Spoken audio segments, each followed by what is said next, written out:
اعوذ باللہ من الشیطان الرجیم بسم اللہ الرحمن الرحیم۔ پیارے دوستو، آج ہم بات کریں گے ابلیس کی تاریخ کی کہ ابلیس کون تھا، ابلیس کے ماں باپ کا کیا نام تھا اور اللہ تعالیٰ نے ابلیس کو کن کن نعمتوں سے نوازا تھا۔ پیارے دوستو، ابلیس کے والد کا نام جلیبہ تھا۔ اس کے باپ کا چہرہ ببر شیر جیسا تھا۔ وہ نہایت قد آور اور بہادر تھا۔ اس کا لقب شاشین تھا۔ اس کے قوم اس کو شاشین کے نام سے مخاطب کرتی تھی، جس کے معنی دل دہلا دینے کے ہے۔ شاشین کے تمام قوم پر رعب بیٹھی ہوئی تھی اور قوم کا بچہ بچہ شاشین کا احترام کرتا تھا، کیونکہ اس نے جنات کی بے تحاشا قومیں مختلف فتوحات سے زیر کی تھی۔ ابلیس کی والدہ کا نام تبلیس تھا اور اس کی والدہ کا چہرہ بیڑیے کی مادہ کی طرح تھا اور اس کا لقب سبی تھا۔ وہ بھی اپنے شوہر کی طرح کافی دلیر اور بہادر تھی۔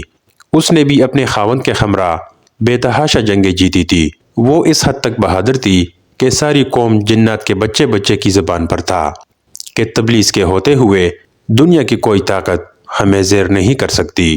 جنات قوم کی سرکشی جب حد سے بڑھ گئی، جب جھگڑے فساد سے زمین لرز اٹھی، تو آسمانوں سے فرشتوں کو حکم آ گیا کہ جاؤ ان سرکش جنات کو مار پھینکو۔ تو گویا ابلیس نے کہا، میری ماں تبلیس نے فرشتوں کے ساتھ جنگ کرتے ہوئے بہادری کے وقت وہ جوہر دکھائے کہ دیکھنے والے اش اش کر اٹھے۔ لیکن مشکل یہ تھی کہ جنات اور فرشتوں کا کوئی جوڑ نہیں تھا۔ خود ابلیس کا بھی یہی خیال تھا کہ اماں جان کی بہادری کے مقابلے میں فرشتوں نے آ کر سخت غلطی کی ہے اور انہیں بڑی عبرتناک شکست ہوگی۔ لیکن پھر اللہ جانے کیا ہوا کہ ہم کمزور پڑ گئے اور فرشتے ہم پر غالب آ گئے۔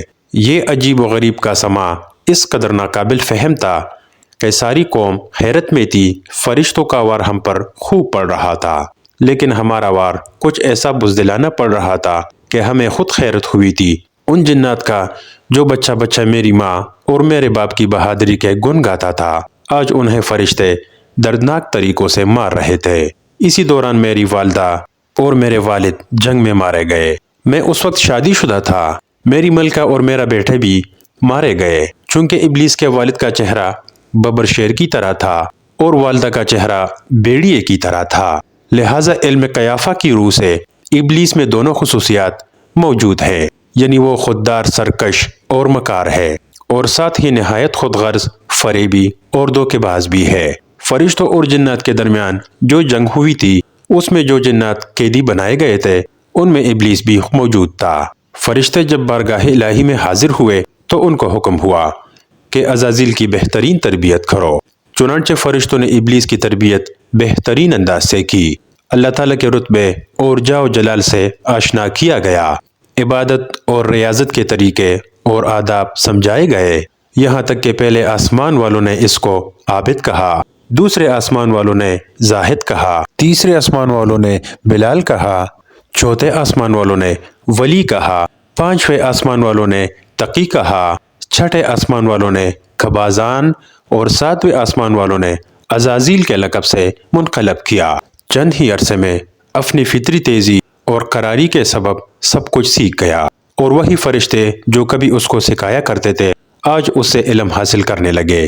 رفتہ رفتہ عزازیل اپنے قابلیت کے باعث فرشتوں کا استاد بن گیا۔ ابلیس اپنی عبادت اور ظاہر میں اتنا مقرب ہوا کہ مختلف آسمانوں میں اس کے مختلف رتبے بنے۔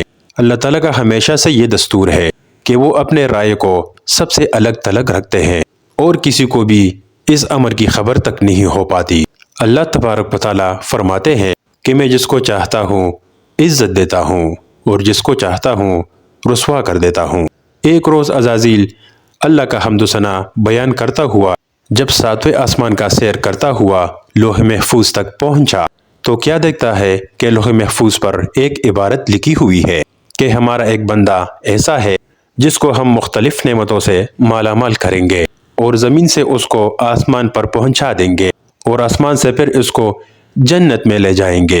اس کے بعد ہم ایک خاص کام پر اس کو مامور کریں گے، لیکن وہ انکار کرے گا اور بغاوت پر آمادہ ہو جائے گا۔